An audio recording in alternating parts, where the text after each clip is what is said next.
grilled duck breast, covered in a smoky spice rub, then cooked until the meat is tender and the skin is golden and crispy. Oh yeah, it's a showstopper. Okay, first I hit with some smoked paprika, a little chili powder, granulated garlic, little cumin,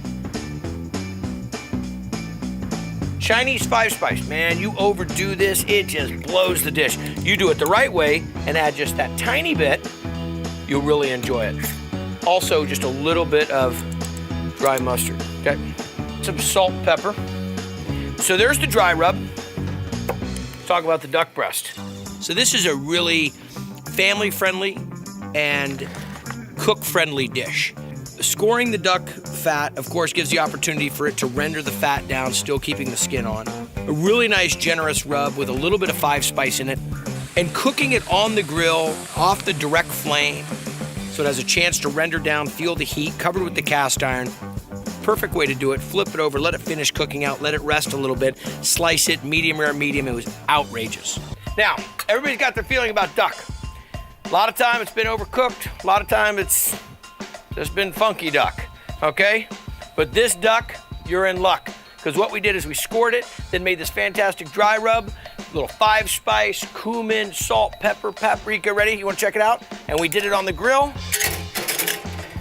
I didn't have a lid for the barbecue, so I just used the cast iron. But check this out. Rendered down fat, low and slow. See how that fat's cooked out? Just left me with the skin. Oh, yeah. That's good looking duck. Okay, we'll cover it back up. We'll let it continue to go. A little dome heat happening here. What do I got over here? Brussels sprouts, a little dry vermouth, some garlic, some onions, a little salt and pepper. Made the tinfoil pouch. It's Thanksgiving. We're cooking outside. I would like to try to put it all on the grill if I can. There we go. All right? So far, so good. Okay. Look at that. Rendered down. All you have to do is make sure that you don't go too hot on that flame, and when that fat's first starting to render down from that duck, you don't go too hot with the flame, because then it just sits there and all that duck fat comes up and burns the duck, and it's terrible. So this right here, we've rendered it down, nice crusty skin. We got all kinds of great spices on it. We've got the 5-spice, we've got the garlic powder, the chili powder, the salt, the pepper, the duck fat, naturally basting the duck as we go. And are you ready? You wanna see it? Look at that. Tender, medium rare, beautiful duck, rendered down fat, little crispy skin on top. And when it goes low and slow like that, oh. The only thing I don't have to give thanks for is I only cooked 2 breasts. I need 20. Look at that. Pile it on, fan it out. Fantastic. This bad boy right here, this is a buttermilk brined turkey breast, bone in, skin on, going into the oven, 325 for about an hour and 15 minutes. I cooked this turkey off, little bit underdone, let it cool, sliced it, now throw it on the grill to get some really, get a little char on it, a little more texture. Look at those. There's just something about roasting it, then grilling it, and that's gonna come together. This is kind of like the California version of the great Louisiana po' boy. Here we go. Oh. The remoulade is so nice. I mean, we're talking about if you're gonna put mayonnaise on there, you know I call mayonnaise food lube all the time. You're gonna put some food lube, fortify it, really give it some flavor. Let's get some pepperoncinis. Again, some tomatoes. What a crowd pleaser this is gonna be. Where's my top? There's my top, okay. Get that lettuce right on top of there. And then some of the grilled turkey. Look at those big, juicy pieces. And I'm telling you, the buttermilk that this was marinated in, okay, when it got to do that buttermilk brine, stacked across the top, over. Should be wrapping that in some wax paper right now, some butcher paper. Look at that. Does that look great or what? Ready?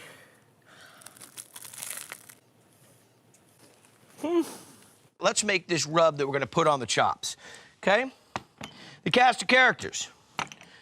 Little ground cumin, okay? That's gonna take kind of the lead in this. So a little bit of cumin. Just a touch of paprika. A lot of time when I'm making rubs, like for blackening spice, paprika takes the big lead. This is just gonna get a touch, some nice color coming out of this. There we go. And believe it or not, the whole thing of cayenne, no, I'm just kidding, just a touch of cayenne. There we go. And some salt, okay?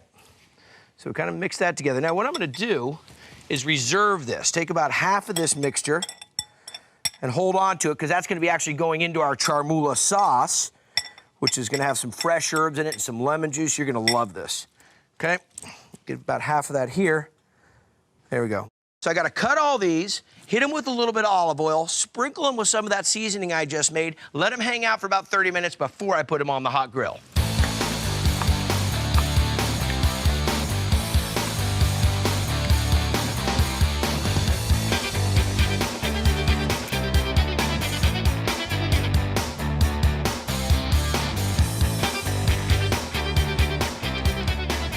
You know, when you're battering something, you're doing some Parmesan chicken, you have the dry hand, wet hand. Well, I have the dry hand, lamb hand.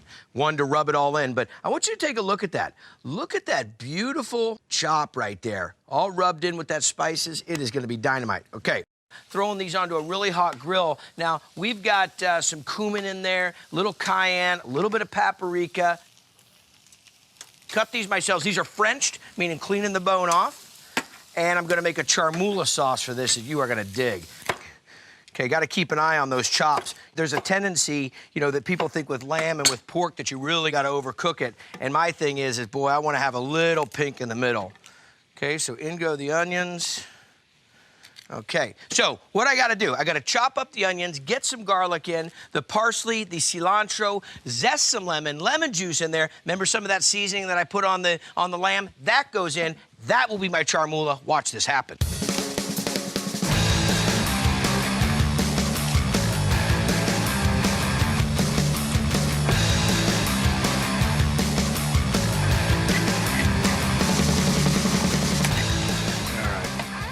Taste on this. Primo. Not too much salt, that's the key. All right, that's ready to go. Let's see, I got my hash working. Take a look at these chops. Grilled seafood cioppino. But let's talk about this marinade. A monster bowl, a bounty of lemon juice, some salt. Don't have to go too heavy on the salt, granted it all came out of the sea. Black pepper, to get in with little garlic, and I'm just gonna rough chop that garlic. This will break down, it'll share its flavor. Little white wine. And another one of my favorites when it comes to seafood is some capers. They couldn't make the jar any smaller, and they start falling all over the place, okay? Just like I do with the garlic, just give it a little pop, just to kind of open it up a bit. And last but not least, you think of the spice. Man, I've been to some Cioppino feeds. Woo! I mean, it is all spice. So we'll just add a little bit of chili flake to this. And then to coat it all, to help all this great flavor stick to this seafood, a little bit of olive oil. Okay, let me give this a quick whisk. Now, I'll turn this a few times as I let it marinate. But what we're gonna do right now, we'll drop that nice big piece of halibut in there. That's what we're talking about. Then we'll get those scallops in. Beautiful. We'll throw in, I'm gonna pop that crab in half just like that. Excellent. The other one, look at this, and this is so fresh. Here we go. Down inside, and then we'll throw prawns that will take it real quick. So what do I want to add first? Well, I've got the hard shell of the crab, and it's pretty industrial. I mean, it can handle the heavy heat. So I'm going to throw that on first. The shrimp, they're protected also with their shell, these prawns, so I'm going to go ahead and throw those on. Look at that. Okay. And here we go. I'm going to put the fish on. It'll probably go on last and come off first. Nestle that right in on top of there. And then I'm just gonna hold those scallops for a little bit. I'll put those on at the last minute. So I'm just trying to finish up this fantastic Cioppino sauce. Add a little ouzo there, because if you've had a good Cioppino, you know it's got some spice, it's got some garlic, and it's got a nice little anise flavor. Okay, so we'll take this, I'm gonna pour it right onto my platter here. Now, some beautiful halibut. It's all marinated, by the way. Leave that right there. Take these beautiful scallops, lay those around the side. And I just want these super, super tender because they're gonna sit inside that hot sauce.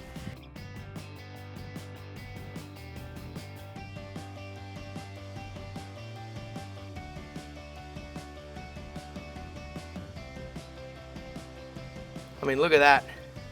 Tell me that is not gorgeous. Look at that. Get a little bit of the sauce. Just drop a little bit on top of this. I mean, it's gorgeous. A little more. The basil, some of the fennel fronds that I had. Okay. First, I got to dig into some polenta. A little bit of this halibut. And then, when you want to get your crab, I'm a body meat guy.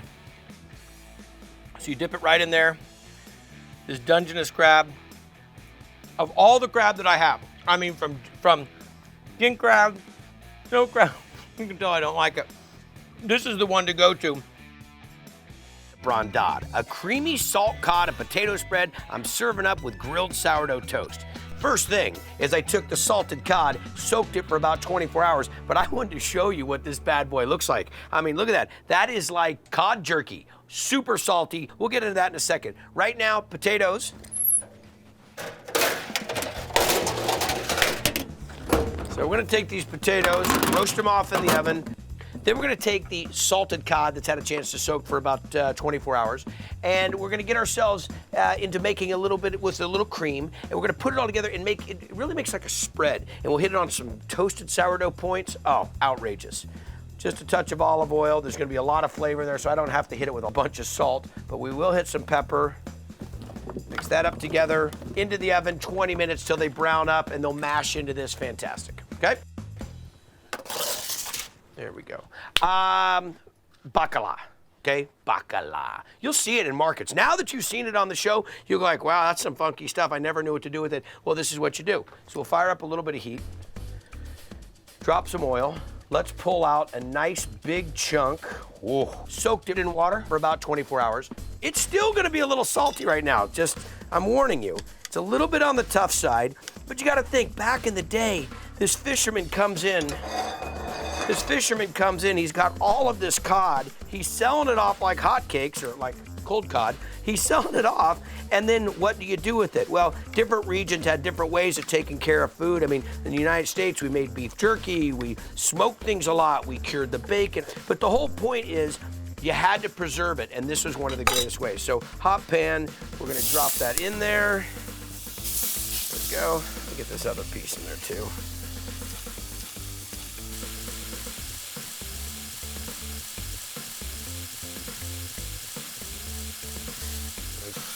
Okay,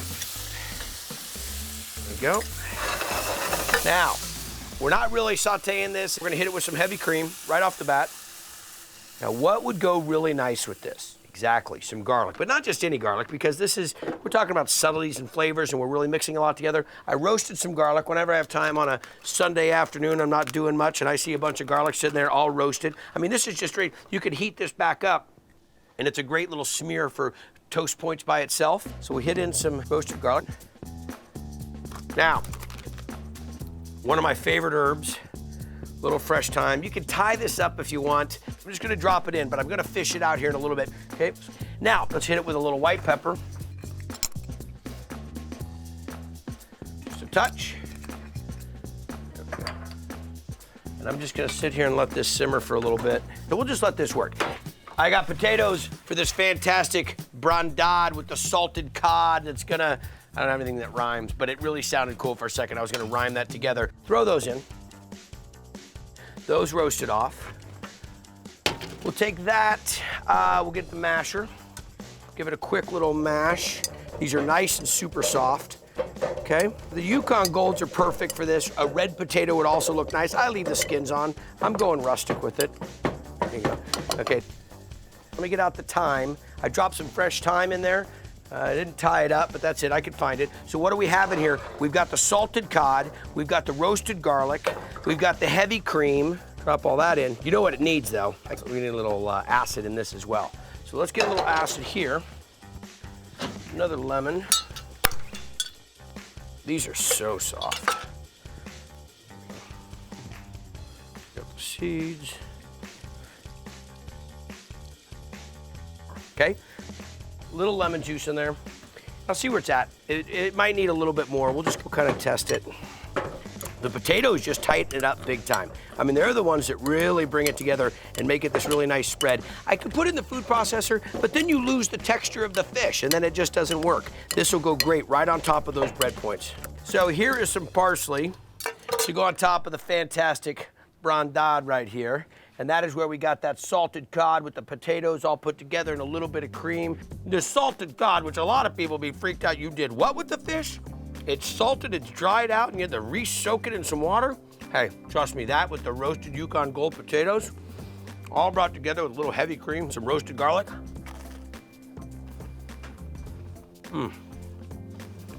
It's so rich. You're just looking for that glass of wine. You're sitting by the pool. Any time of the year, and that's the great thing about this salted cod, any time of the year you want it, you got a super hearty and not super expensive meal. Now I marinate the skirt steak in a bright sauce of roasted Fresno chilies and bell peppers with vinegar and lime, then grill the meat, slice it up, and then serve it alongside some more peri sauce. And I got so many things to do. I'm getting some garlic ready because I've got to put it in some dressing, and it's all over the board. But the key to this peri sauce are these Fresno chilies. Now, there's a lot of different types of red chilies that are out there. Watch out, because you can get a couple of these little smokers right here, and one of these is like 4 of these. So don't let someone bring them home and go, oh, I got the peppers you needed. You're gonna blow everybody out of the water, although I do like those. So we got the peppers, the Fresno chilies, a red bell pepper.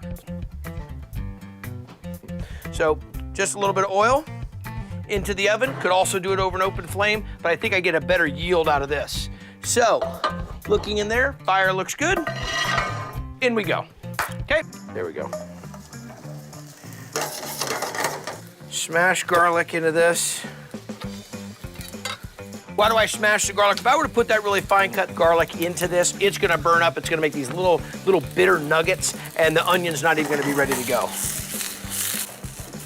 Yes, this is not toothpaste, it is tomato paste that I am adding to some onions and garlic, and this is all coming together for a fantastic peri sauce that, oh, wait till you try it. Going to marinate a skirt steak and then be a dipping sauce later, but I don't like the tomato paste, that part, so I'm just gonna cook it out here a little bit in these onions and a little bit of garlic. So we'll cook this down. Got some wild rice going there for a fantastic salad I'll tell you about in a little bit.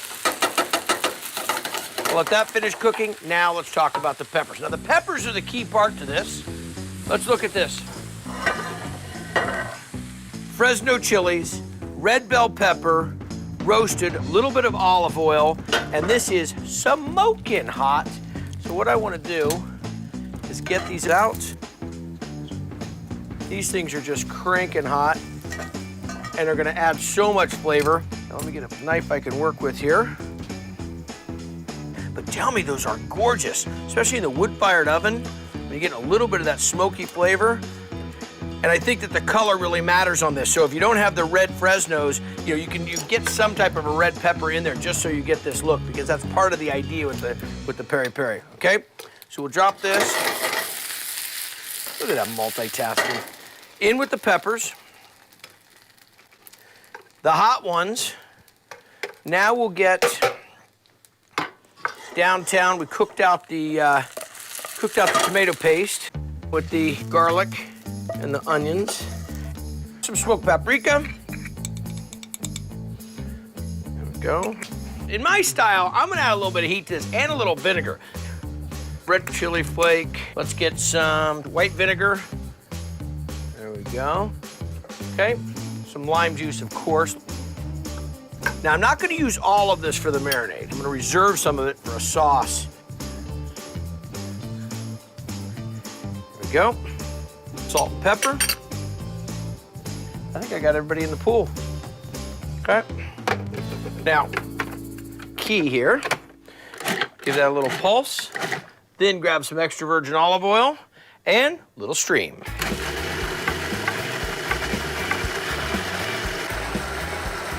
that really work it. If you have a blender also, it's a great place to do this. See it starting to tighten up a little bit. A quick taste. I think it's going to be spicy. Look at that. Ooh. Wow. That's hot. It's really hot. Oh, but so good, especially when you get the vinegar coming in there. It's not like Mexican food hot. It's kind of like Venezuela. You know, it's got this round, oh, it's good. The roasted hot, that's the key. All right, that's ready to go. Actually, let me just get this going right now. I got my steak sitting here. We trade this out. Go over here, grab a bowl. Grab 2 of them, actually. 1 for dipping sauce. Here we go with that. Okay, we'll hold some of this for dipping sauce for later. The other part of this, resealable bag, okay? Beautiful piece of skirt steak here. I talked about how much I love it. Look at that, awesome. Okay, we'll throw that in there. But I'm telling you, you cut it the right way, you treat it with respect, you grill it hot and fast, serve it medium rare, it's gonna be your friend. Throw that on top. That and that. Okay, I'm gonna be able to let this marinate just sitting on the counter because it's gonna go fast. You gotta think about that vinegar and those chilies and everything working in there. Gonna work that together. It is a little bit hot, but not to worry about that. This was super cold, and we're gonna be throwing this on the grill shortly. Okay, now the star of this has been this skirt steak. This is what we've been talking about the whole time with all the fantastic flavor. So we made the peri sauce with the roasted peppers, the Fresno and the red bell, little vinegar, chili flake. Let me make sure I got some high heat over here. There we go. Shake off a little bit of the marinade. I reserved some of the marinade to be a dipping sauce, and this is spicy. A little lime juice in there, white vinegar, down on the grill. Look at that.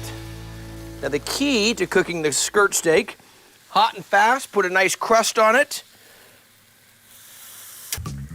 Let's see this right here. See that nice little mark? Now I'm gonna take it to a different side of the grill, so I get a new hot spot for the grill. Pull that over there, because if you turn it over in the same spot, it's reduced the temperature there just a little bit. Okay, that's that. Now, let this rest for a second. Now I'll bring it over and slice it. Talk about an awesome sandwich this would be. There we go, I'll grab this one. Now, the grain of this is running like this, so I'm gonna cut it on the bias against the grain. You can see that beautiful red color coming out of that from the smoked paprika that was in there. Nice and thin when I slice it. Pick it up onto the plate. Get a little bit of the sauce right on top. And look at this. Look at this tender, juicy, medium rare, tons of flavor. My 3 citrus chicken with compound butter. I gotta go big with this. I gotta do 3 citrus. Pink grapefruit, orange, lemon. So I zest them all, okay? Hold that zest off for this great compound butter. But then I take all the citrus, cut it into rounds, drop it into 2 resealable bags because I got bone-in chicken and I don't want to poke through the side. So we got the citrus in there, 2 cups of fresh squeezed OJ, and you know the difference. You know how it looks and smells, the great flavor it has. A little bit of salt and pepper, fresh cracked black pepper. And then here's a real kiss, is some Dijon mustard. There we go. I need some olive oil. Get some olive oil into that. That'll help coat that. Bring all these flavors and really wrap it around. And then a little bit of garlic. A little rough chop. Okay.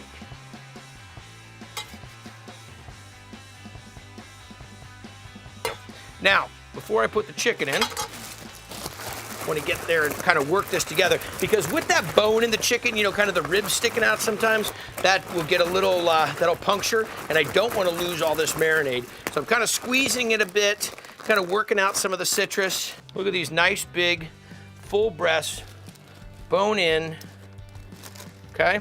Looking for all that, because all that bone, all that is flavor. So we'll drop those in.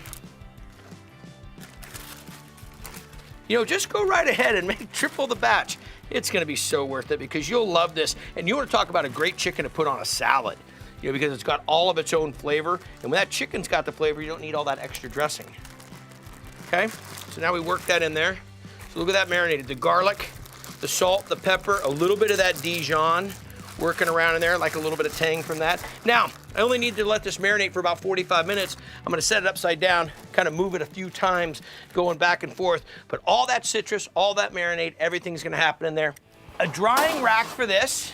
Remember, this chicken over here has a little Dijon, a little garlic, salt and pepper, a little olive oil, and then a ton of citrus. So we've got the pink grapefruit, which you gotta love that. You don't see enough recipes with pink grapefruit in it. We'll pull these. Bone in, skin on. So we'll pull these out.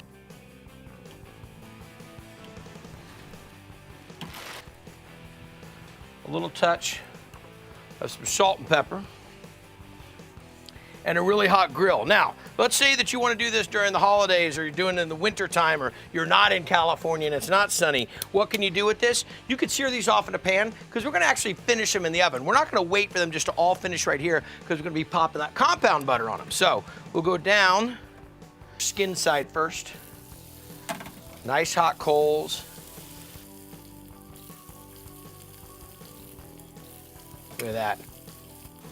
Let's get into compound butter. I've got the zest of the orange, the pink grapefruit, and 2 lemons. Mix it with a little bit of butter, a shallot, a little bit of Fresno chili, some chives, some salt and pepper. Mix this together. Perfect, huh? Good looking. Chicken's working right now, just gotta keep an eye on it. And I've got this compound butter I'm gonna put on it here in a second. But look at that. Let me get this chicken off of here. So bone in, skin on, marinated in the pink grapefruit, the orange, and the lemon.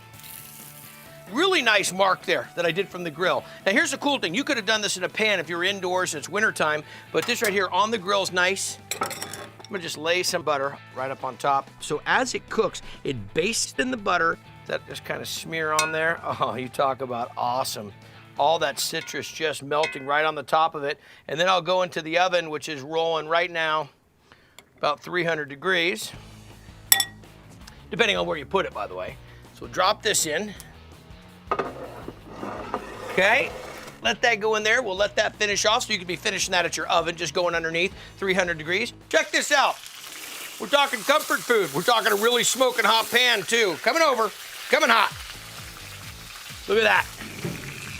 Marinated 3 citrus chicken. We got some orange zest, some pink grapefruit zest, and some lemon zest, all cut down into a compound butter with a little Fresno chili, and I'm talking about fantastic flavor. I marinated it in the juice, as well as Dijon mustard, hit it on the grill, finished it in the oven. Spot on.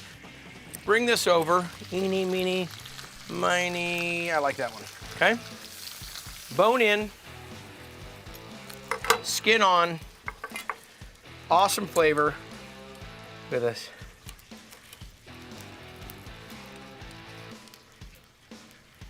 Just pulled off the bone a little bit there. That's too hot to get the rest of it off the bone. Okay, I got a plate. So I'll take this, put it right up on top, and then I reserved some of the compound butter that I didn't use on the chicken to just put it right here, to just lay a little bit right on top, like that. Tender chicken. Super citrus, lots of flavor. That's my comfort food. What do you think, huh? Sweet potato onion gratin. I peeled the sweet potatoes, real fun task. I'm cutting them, don't worry about that one, you gotta offer one up. Take the ends off, try to get uniform size. We'll hit them with a little bit of salt, pepper, and olive oil and go to the grill. Started it with charcoal, got some nice oak on there. There we go. Okay, so those are all done. Let me grab a sheet tray.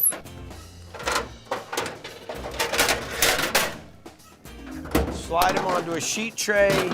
We hit a little bit of olive oil, salt, and pepper, and then we'll talk about what's gonna ride shotgun on this gratin dish.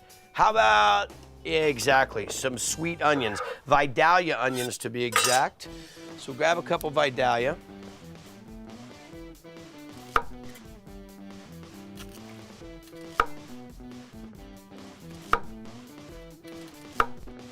There we go. Some olive oil drizzle, fresh cracked black pepper, and some salt. Okay, we move this around. We'll go down with the onions here. Having that type of grill where you can take small onions or potatoes that would normally fall through the grates and where you can get that radiant heat and you can get some of that smoke flavor coming through, just takes a regular gratin to the next level. So now we're gonna make the half and half mixture that we're gonna pour over this gratin. So we're gonna kind of partially cook the potatoes here. Not all the way, they're still gonna have to go in the oven. But what we're gonna do, we'll get a couple cups of half and half in there. You know what makes my mouth water also? Horseradish. Talk about bringing up the flavor. I don't know, 4 tablespoons in here. I don't think you could do too much in this. And there we go. Awesome. Now we'll get a little bit of thyme in there. They can just fall right in. They're gonna steep a little bit in this half and half. Okay. There, little S&P. This is sweet potatoes that have gone savory. The thyme in the half and half, the horseradish, just all those components, it's the perfect storm. Make sure that I'm doing okay here on my sweet potatoes. There we go. It's all right that they got a little char on them. That's what we're looking for. That adds to all that depth of flavor. And let's check those onions. Perfect where I want the onions. Harvest these off. I got some Vidalia onions, and I'm looking for that. I want that color. I don't want boring gratin that just kind of looks like it's just, you know, it's just been sitting there simmering in milk. Okay, we'll bring that off. So the gratin was 3 layers. I layered it with the Gruyere. Then you put the sweet potato, and then you put the caramelized onions, and then you repeat that 3 times. Perfect. And then you put some more of the cheese on top. This is where it all comes together, is we pour this right on top. Horseradish, thyme. You see that horseradish coming out right there? Kind of move that around a little bit. Get that horseradish spread out. That's just gonna soak right down into it. Fantastic. Now, we'll do that. Throw some foil on it. The wood-fired oven's rocking right around, I don't know, 350, maybe 400. 350 is what we're looking for, so we'll have to keep an eye on it. And we'll let this go for about 30 minutes. I put it on the sheet tray just in case we get a little bit of a bubble over. I don't want it burning the deck of the oven. It definitely changes the flavor of pizza. But if you have a regular conventional oven, 350, do the tray idea. It'll save you from having to do the cleanup, okay? In we go. It's gonna be hot. But look at that, bubbling madness. Sweet potatoes done in this real savory style. No brown sugar marshmallows on this, are you kidding me? Oh, that is outrageous. Okay, so now what I need to do, slide it back in, let it brown on top a little bit. Does that look dynamite or what? We are talking sweet potato gratin with some caramelized Vidalia onions, but the kicker here, baby, is half and half with a little bit of fresh horseradish in there and some thyme. These are going to be, well, let me get a plate and show you how outrageous they're gonna be. Now I've got some beautiful tomahawk chops, some pork chops, pounding them out. Hit them with a little bit of panko breading, but look at this. Gruyere cheese, sweet potatoes, and the gratin over here, we got the Gruyere cheese, we got the sweet potatoes, we got the Vidalia onion.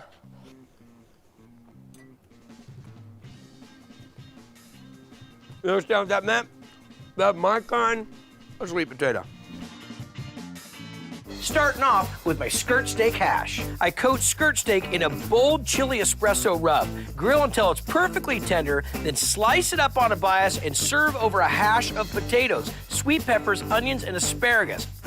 Now to serve with that, I'll make a roasted red bell pepper Hollandaise. It's creamy and slightly smoky, and Hollandaise has never been so foolproof. So letting this set out for a little room temperature setup, and let's get some dry rub going.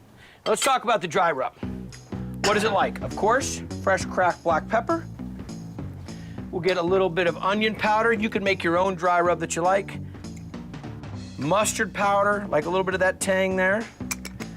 Some chili powder. Now this you could go real far with, but I don't want it to take the lead role. I just want it to play along nice with others. And a little granulated garlic. A little dried oregano. Brown sugar. Of course that's nice on it. And a little instant espresso. Now this is the real key. You think coffee and beef? Absolutely. And last thing is some salt.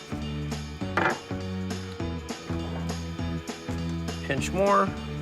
Give it a little stir. Liberally sprinkle this across. Give it a flip. There we go. Okay. So, there we go. Well, that's it. Wash up real quick. Get that grill as hot as you can. Sear it off. When I flip them, when I go to move them, I'm gonna move them to the other side of the grill. And the reason that I wanna move them to the other side of the grill is because it's gonna cool down a little bit. So don't, when you're flipping the steak, don't put it in the exact same spot it was. Skirt steak off. We'll just let this rest over here to the side. Okay? All right, bring this over. A little oil liberally into this pan. There's gonna be a lot going on in here. Start dropping these in, see if we're hot. Okay, gotta make sure that we're hot. There we go. I'm not gonna spend a bunch of time chasing these little ends of the potato around. There we go. Give it a little stir. Here's the key. Coat this with some oil and don't mess with it. Now, if you've got a lot of potatoes going on in here, here's one of my recommendations. Put a cover on it. Let some of that steam help cook through those potatoes. But what we want to have happen here is we want this hash, we want the potato to actually have form and actually have color and not just get all mushed up because you're moving around too much. Okay? There we go. We'll touch of S&P. Season as we go, you right? Okay. Last but not least, let me get this onion in here. Hash doesn't get enough respect at dinner time. You look at where hash came from. Well, it came from the idea that you'd had dinner and you have all these leftovers. What worked great? Anything. I mean, maybe not throwing the pasta in there, but trust me, you had squash, throw it in there. You got potatoes, throw it in there. You know you've got some onions and everything left over laying around, get those in there as well. But the great thing is the protein. Now, you might have some leftover prime rib that's a little dried out. It's perfect. It can all go in hash, and hash can go to dinner. Look at that. And now with some red bell pepper and some green bell pepper. So look at that. Nice peppers and onions. You know how to make Hollandaise. I'm gonna kind of make speed Hollandaise here.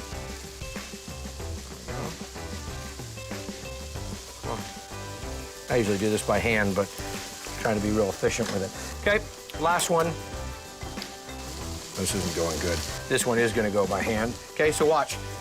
Lightly with my hands. Let it go, roll it back and forth, hope it doesn't break. It's all over my bling. Oh, that's gnarly. Okay, there we go.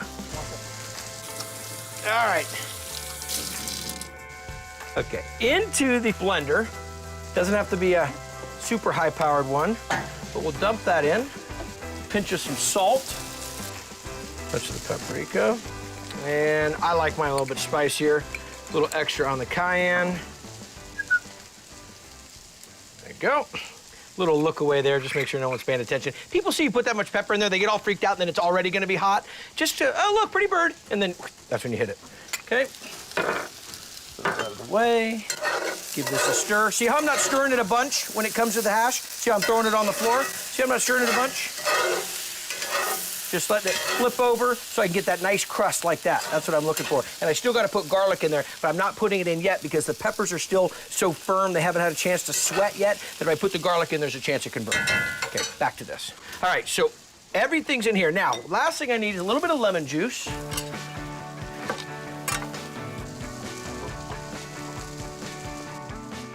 Really plump lemon, so I'm gonna get a bunch of juice out of that. Throw it off to the side. Now, a lot of times you see the double boiler. This is my quick and easy way to do it. So I've got the yolks in there. Come on, take this off. Got that melted butter, about about a stick of it. So what I'm gonna do here, dial this down, get it on variable, let it start, okay? Let that start to go. Slowly, just like we're making mayo. There we go. Nice and easy so you can create that volume.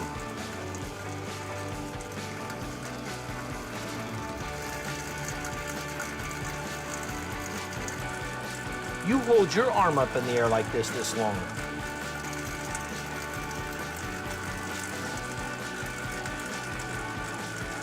I want to go double boiler method after this.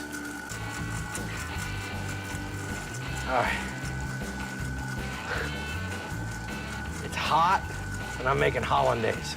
Okay. All right. You can see the consistency, kind of the way it's building up on the sides there, okay? So we'll turn it down, kick it off. Look at that, nice and thick, okay? So you've basically made a fantastic mayonnaise with butter instead of oil, and now we're gonna kick it up a notch. Thank you, Emerald. Now we're gonna kick it up a notch because I got those roasted red bell peppers that I did in the oven. Look at that, beautiful. Took the majority of the char off of them, the seeds and the skins and the stems. So we give that a little tear. We'll drop this in, back on top. We will put a lid on this one. Get it on.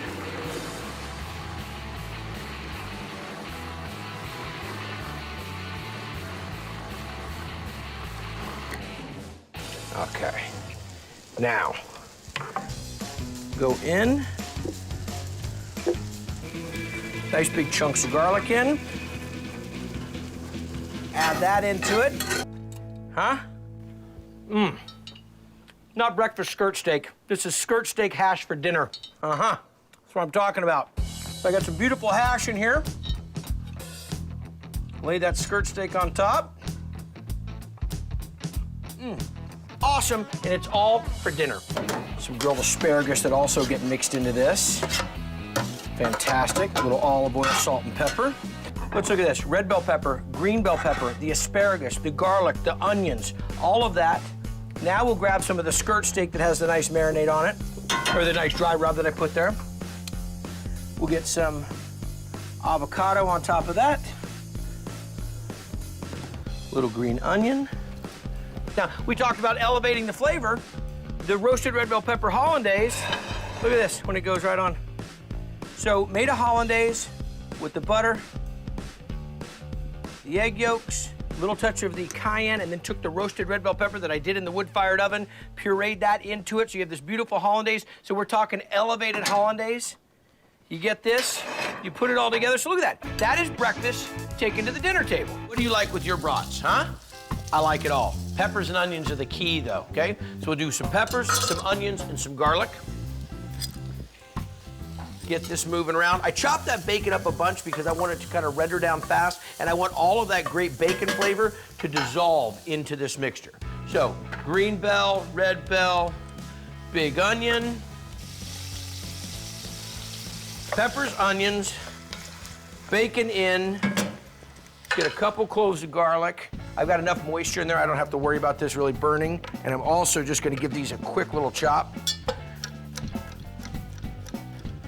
And in a second, I'll deglaze this with some beer once it starts to caramelize up. Now we're into the peppers, the onions, the bacon. We're right at that point where we can go ahead and hit this with a little deglaze, and we'll grab ourselves a couple lagers. Now, you got your favorite kind of beer you like to cook with. Like I said, I just want to make sure that the beer that I'm cooking with isn't going to overpower. It's going to complement. Okay, so we get in with a little bit of lager. One. That I learned in school. Okay. You could just smell the hoppiness of that going on right now. Now we'll get in with some chicken stock. I got some fresh herbs over here, some thyme, some rosemary. Okay, so a couple sprigs of that. Not that much. Remember, rosemary's super strong. So rosemary, thyme, and of course, this wouldn't be complete without a little bay leaf. So look at this. Look at those bad boys right there. Gorgeous, okay? Now this is something you're not gonna see me do often, but I'm gonna do it here and I'll explain why. I'm gonna poke these with this skewer all the way through these sausages. What I want this to do is while it cooks, I want the sausage to share its flavor in this braising liquid with these veggies, and I want the veggies to share their flavor with the brats, okay? So those look pretty good. I'll just put these back in the no, come on. See people do that. Okay, let me grab a pair of tongs. Submerge them down in the liquid. Remember, we got the chicken stock, bacon, the two bottles of lager in there, the peppers, the onions, the rosemary, the thyme, the garlic. I mean, the flavor profile that's going on in here is nuts. Everybody's in, maybe 15 minutes, we'll be in good shape. Now I'm gonna pull them out, let them cool a bit, slice them, and then throw them on the grill to build some awesome texture. Just give them a quick little slice. It's like 1, 2, 3, roll it. 1, 2, 3. Sausage are grilling. I can shut these down and actually start pulling them off. I braised them in the liquid, then I pulled them out, let them cool a little bit, sliced them, grilled them to get that extra little charred texture. Final piece here, make sure my heat's off. We're gonna get in some whole grain mustard. Now this was my braising liquid. We started with bacon, rendering that down. Then we had peppers, onions, garlic. Then we threw in some thyme. I mean, we had beer going there too. We had 2 bottles of lager. Put all this butter in there as well. Outrageous. A little parsley going in here. Pierce the brats. So they kind of shared their juices with this. So you've got cooked down onions and bacon and these herbs and everybody together. Southwest lobster rolls. We're talking grilled tail meat and creamy cilantro lime slaw packed into garlicky toasted buns. A new take on an old Northeast classic. Drop half the butter in each of these. We're gonna make a compound. We're actually gonna make a garlic butter to go with the rolls for these lobster rolls. And we're also gonna make a basting butter that we're gonna put on there with a little habanero. I've got some garlic here. Nice. Give me a little zest of that lime. We'll get some capers in here as well. Go there, go there. Thank you. We're gonna hit some of the lime juice into it. Watch out, coming over, dropping some shallots in. I wanna drop this parsley over to you here, and that's gonna be for that butter. Turn that heat down a little bit. I'm gonna drop this habanero. It's an essence. I just let it steep in the butter and in the white wine, and that really just let it come out a little bit. You knew it was there, but it didn't burn you. So you see how this is all coming together? Yes, so sir. we got the garlic, we got the shallots, we got the habanero, we got the capers. We got to turn that one down because it's going to start to burn. That's going to go together. We're going to grill some lobster tails. In this lobster tail, I want you to go right here at the center. Yep. Push through. Yep. Down. Now, the younger the lobster, or actually if it's molted, if it's lobster, it's going to have a little thinner shell. Sometimes you'll get into them and you'll be pushing down on them. You're like, there's no way I'm getting through it. Right. So go ahead and crack them all the way through. Cut them in half. Okay. While he does that, I got a little All the way garlic through, butter. I mean, completely. Yeah, back to where I was, right in the And then right there, boom, Okay, and then now, down. as he does that, I am actually going to leave. No, I'm sorry. See you later. I'll go ahead, don't worry. No, you got to go all the way through. Okay, you good? Good. Tell me to put them in half. Now here's what I want to do. What do you wanna do? Throw them on here Okay. and grab yourself a spoon and drizzle a little bit of the habanero butter on it. I'll switch sides with you Gotcha. because I'm going to pull the yuca out. There you go, big spoon. Drizzle some of the habanero butter right on top. The texture and the sweet aspect of lobster is really what makes it so great. So now you can take it spicy, and you can take it Asian, it can be Italian, it can be subtle, it can be cold, it can be hot. You know, it goes anywhere. So these go down right here, Joey. So what we're gonna do is we're gonna start them in the shell, get a little sear on them, flip them over, mark them off, continue to baste them. And the last thing we gotta work on before we put this all together, Yep. let's talk about rolls. Okay, so take a look at this, brother. And here's what we'll do, we'll start them right here. Lobster roll. Here's, I'm gonna let you work on this. Okay. So we take knife, we're gonna do it just like they do in New England. Center. Yep. Gonna cut it right down the center like this, Gotcha. okay? Spin them open. Open it just a little bit. Hit in just a touch of that garlic butter right on like that. And throw it on the grill. It's like magic. You see the magic? All right, so what do we have for you? Some fantastic lobster that's been grilled, basted with a little bit of a habanero butter. Then we've got some toasted rolls over here with a little garlic butter onto those. This beautiful lobster cooked in the shell over hardwood. And this is really not gonna look right, but here, I'm gonna let you try this right here. Oh, good, thank you. I thought you were gonna make me feed you. Huh? Okay. You got that? Bring it over here. Let's do this. Tag team, throw a little avocado right on there. Slither in there. Just 2 pieces. So we hit a little garlic butter on top of this. Right. Excellent. Now we're gonna go, Joey, there's some more of that Now we'll throw some of the lobster meat in there. And throw that little juice in there. I got this. Got it. Okay. Throw a little bit of that on top. See, what I like about this is you bring your own flavor to it, no pun intended, but it's got the heat, and that's what I like. I like heat. I do. And a lot of Lobster stuff that rolls you can do, get a little bit boring. So when you put the heat on it, it's Absolutely. Hit me with a little bit more. We'll more get some tomato, some avocado right here. you got it. Okay. Do this one. You know, when you get a little bit of that bite, you taste that habanero, That's but it's what I not too love. overpowering. Love it. Okay, let me throw one on there for you. I got a cold beer right here. This is a lobster roll right here. Lobster, right? There you go. 1, 2, 3. All right.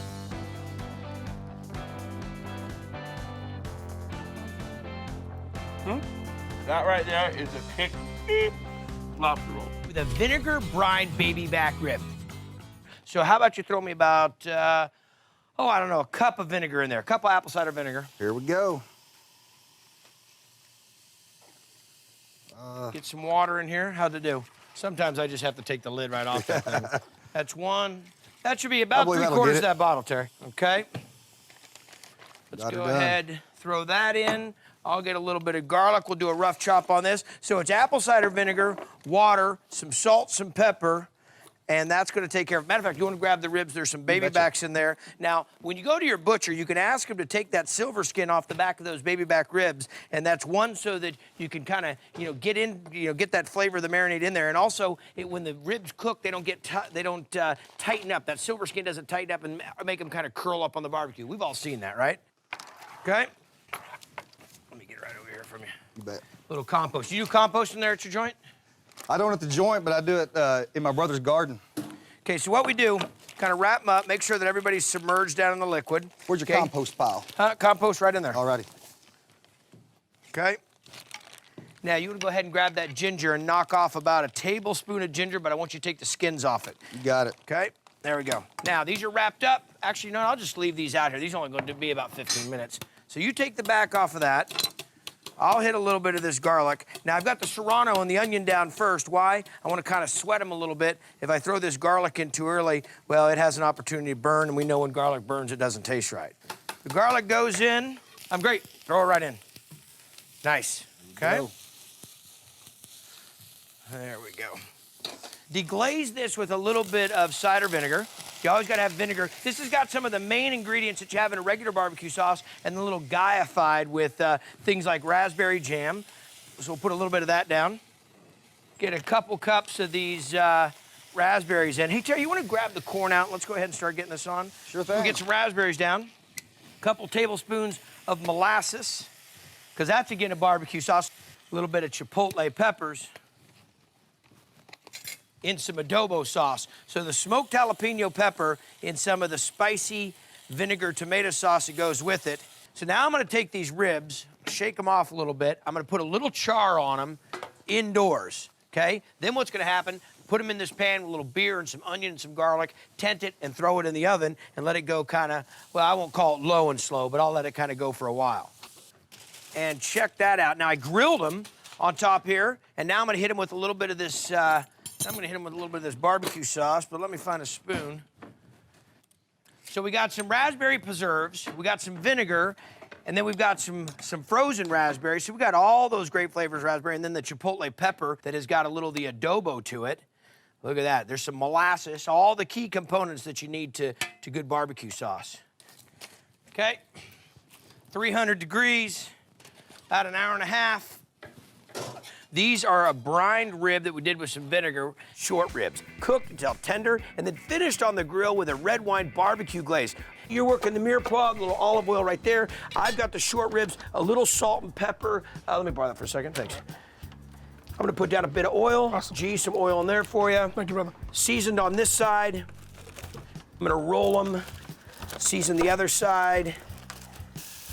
This is kind of like beef short rib Tetris. Yeah, this is like short rib palooza. There you go. If I was much higher on the sides, like if I was in there, you wouldn't be able to sear the short ribs. They'd start to steam each other. But because this is low, this is cast iron, and it's smoking hot, it'll work. Okay, G. Yeah. So you look at the cut that he put on that. These could be big pieces if you wanted, but this is gonna cook down even faster. He'll drop a little salt in that. Look at that nice crust that we're building right there, rendering that fat down. So now it's cooking in its own fat. And I'm going all of the sides of the short rib. And look at the crust. Now this goes into the mirepoix. So drop the short ribs in, making sure everybody's got a space. We'll drop this all down. Now believe it or not, we're gonna be using this stock out of the pressure cooker later, so I'm even gonna dump this in. Okay, this is where things are gonna get a little wild. Take a little red wine, deglaze this pan. Watch yourself. I'll pour the rest. How much wine do you think I should put in this? Let's go There hard. you go, yeah, it's Let's a go whole, hard. it's a whole bottle. Deglazing the bottom of this. Okay, now we go in with the deglazed pan. Okay, we good? I'm gonna go in with some thyme and some sage. Drop this in. CG here, I just about have them covered, but I'm gonna grab a little of that chicken stock from you, excuse me. Okay, just a little bit more to where I'm about 3/4. Kind of like when we're braising something, just about that amount. So this is gonna start going. Gee, now here's how I have to do my pot. I have to spin this thing around. Quinoa's finished. I have to spin this thing around and find my mark. See this here? Right. See where that scratches? Oh, wow, and that that's crazy. scratches. Huh? it's the But see, oh, here's the thing. I gotta end up at the points. My man. Yes, sir. Killing me. All right, spin that around. Now this is the part, G, that gets everybody confused. Okay. Is they say, and I'm gonna show it so everybody can see what's going on. So you see right here where it says caution. We're gonna run it, and you'll see that it starts to build the steam, If it goes too high, yes, it will start to release on itself through this valve. But don't worry about that. You'll be able to get it. Right around medium is where I keep it. This is gonna run for about 45 minutes. Okay? Wow. Crazy. Dude, All I'm right. still crazy about it. I mean, like short ribs is like 3.5, 4 hours. And listen, when you can get short ribs on a weekday night, not even when it's the holidays, when you can get it on a weekday night, you're winning. Grab that brown sugar, would you? Okay, a little red chili flake with some barbecue sauce. See that? Little red wine vinegar. And what I'm putting together here, G, this is coming together to make the barbecue sauce that we're gonna baste on. It's gonna be a really light barbecue sauce, but the kicker here is just like we did that night, that famous night, is I'm gonna take that stock, we're gonna strain it, we're gonna mix it into the barbecue sauce, and that's what we're gonna baste with that vinegar on there. Come on. Little brown sugar, red wine vinegar. Yep. Boy, I need Want a a cold spoon? one. This is going good, huh? Thank you, my friend. And how about a little hot sauce? How hot we wanna take this? Let's take it a whole nother level. Hot is good. I shouldn't ask this guy Yeah, how hot listen, this is. Just give me like 2 tablespoons. Okay, all right. I mean, we got the kids, Hunter and Ryder, go. That's good. All right, very nice. Okay, so barbecue sauce is together. This is gonna get loud for a second, okay? Just hang tight with me and just think some happy thoughts. Ready? Here we go. That's the sound of goodness. We're now. releasing the steam. We'll give it some little help here. We let the pressure out, open it up. It's always scary opening, and I agree, but when you see zero pressure, you know there's no pressure in it. Then we're gonna pull the short ribs out, G, let them cool, so they tighten back up, they kind of congeal. We'll take the liquid, we'll strain that out, and then later we'll throw them on the grill and baste them with the sauce. But we gotta make sure that we remember to get this liquid out of the pressure cooker, because that's gonna go in the barbecue sauce, okay? So we let all that off, I've got the heat off. You're seeing a little bit of steam come out. Pull these short ribs out, and they are just barely holding together. I still want that rib, that's part of the presentation. Remember, I've got the sage and the thyme in there, and all the awesome flavor cooked down for about 45 minutes. So there's a bottle of red wine, a little chicken stock, and the flavor that's going on is crazy. I have made a reduction of the sauce that came out of the pressure cooker, where I did these short ribs in literally, what, 45 minutes? Ooh. A lot of red wine, all that great flavor, and I reduced it just a little bit, mixed it into the barbecue sauce and brown sugar, a little red wine vinegar, and a little bit of chili flake, and this is gonna go to baste these ribs. Now, the ribs have had a chance to cool down, and we've got, tons of flavor inside of them, and they're almost falling off the bone. So let me throw these down and hit them with a little baste. Drop this, bring it over, give it a little baste. Really nice hot grill here. Can you smell it, G? I do, man. I can't wait. Just let this glaze up. There we go, and we are hot right now, man. So we flip these again, nice little sear on them. There we go. That's what I'm talking about. Oh, man. You start grabbing some ribs, laying it down. Oh, yeah.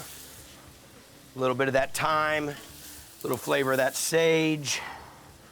I know, I'm with When you. you talk I'm about with a it. holiday meal, short ribs, polenta, pecorino cheese, kale salad. I need a little bit of polenta right there. I'm gonna land the last one. See that? Tighten it up, okay? Let me get a little drizzle left. Over the top. Huh? Huh? What do you think, G? Ooh. Thank you, my friend. Absolutely. You check this and make sure that that is just pull apart tender. This is what we're looking for. That dipped in a little bit of the polenta.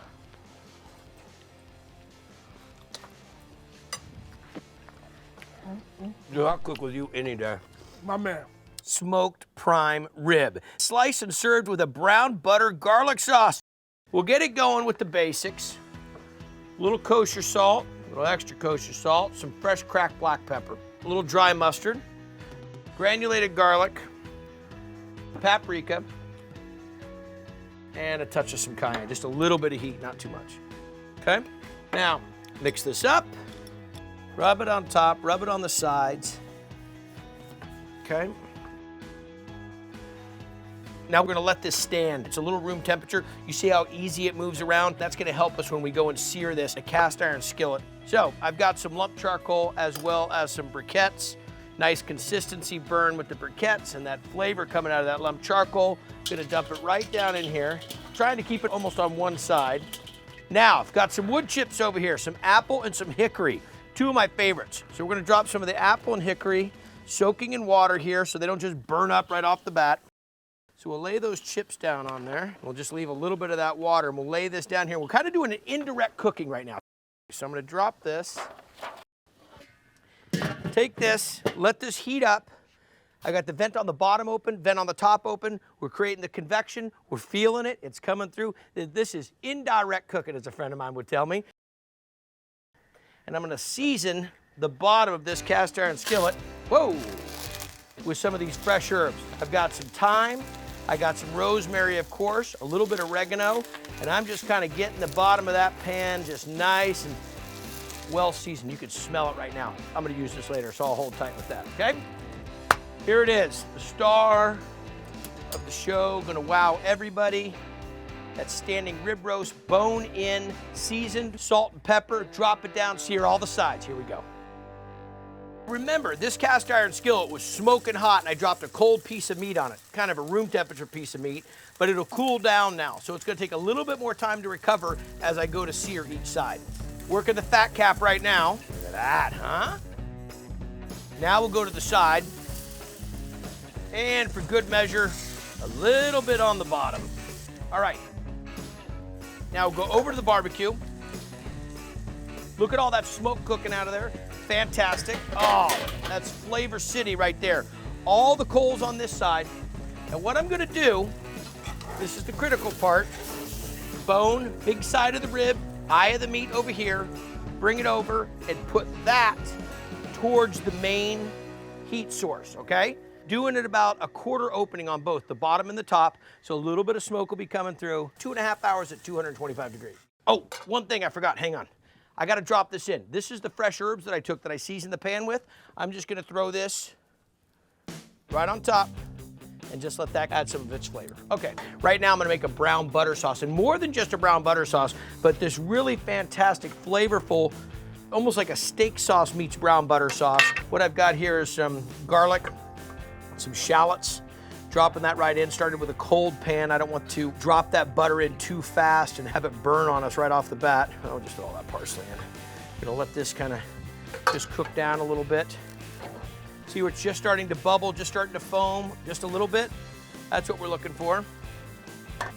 Now we're gonna add a little demi-glace. What's demi-glace? Well, we got a little veal stock married with a little Espanol sauce, one of the mother sauces. So we'll just put a touch of that in, and you love the richness that comes out of the demi-glace. Get a little beef stock in there as well.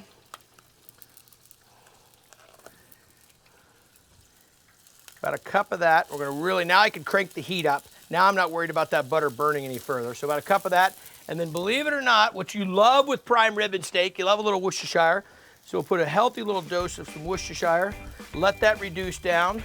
Okay, and last but not least, I gotta pull this prime rib and let it rest. Get that rib, let it rest. Now what I'm gonna do, I've let it rest. I'm just gonna come right in here, cut it off the bone. There we go. Nice uncut piece here for my dad. We're talking, and look at this. Huh? There we go. Right up on top. Cooking it with the bone in, I'm telling you, makes all the difference in the world. Platter those up. And that really big, nice end cap. Now we'll take some of this. I gotta check this. This is a huge reduction. We got butter, we've got garlic, we've got shallots, demi-glace, little beef stock, Worcestershire. Oh, fantastic. And then we'll just give that a little drizzle, little brown butter drizzle right over the top of this. Now, I know I'm not supposed to do this because I'm supposed to wait for my mom to come over from next door with a salad and the sides, but I gotta get a bite of this. I gotta get a bite of this. Let's see here, right up here at the eye, nice and tender. And the smoke is the kicker on this, you guys.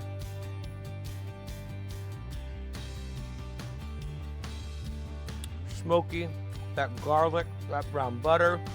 Prime rib has so much available flavor. It will take that smoke on so great with all that fat. Cook low and slow, nice and tender. The dry rub on the outside. What is a danger dog? What is a danger dog? I'm gonna stuff jalapenos inside of a hot dog and wrap it in bacon and then put this righteous relish on top of it. Say it, righteous relish. Okay, so here's what I did is I broke down half the pineapple, a little veg oil. This thing is smoking hot. Okay. On we go with the pineapple. Save a piece for me. Nice little grill marks, not looking to cook it. Just kind of put a little char to it. Take this big spoon. So I took the center seed out.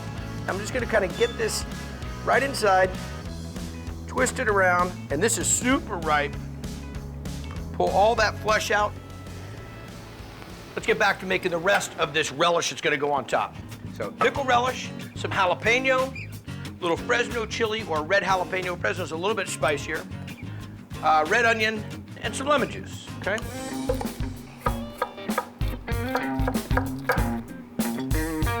Let's see what we're looking like here. Beautiful. So a little jalapeno. I like the Fresno, I want the heat. Get this jalapeno sliced down. Okay. Put that. Bowl. Now we'll get a little bit of lemon juice in there, a little acid from that. A little bit of olive oil. Touch of some salt and pepper. Go. A little bit of the relish. There we go. And a little lemon juice. Like this. Squeeze, that's a little bit of acid there for it. Lime juice would work great too. You got onions, peppers, a little bit of relish, but to dial it down, calm it down. Kind of stuck mango. Took the core of this out, and that char is gonna be perfect. Those are nice and soft. There we go. Okay, that in. This is some nice applewood smoked bacon and a super hot. There's the jalapeno. I cut out the round a touch. I got a jalapeno strip, okay?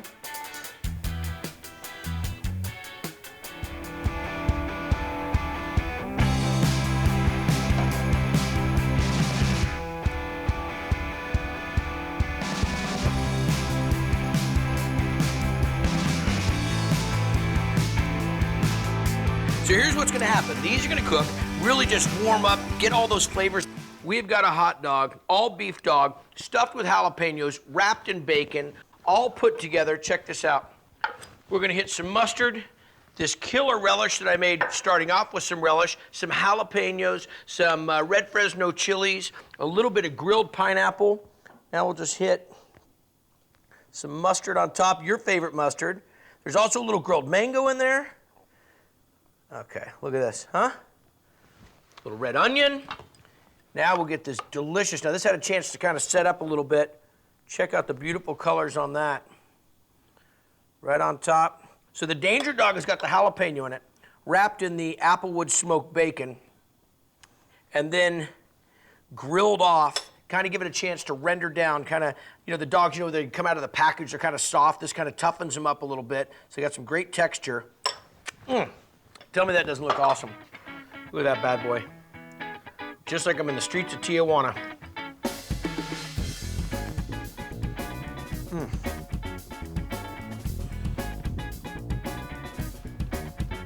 It's everything.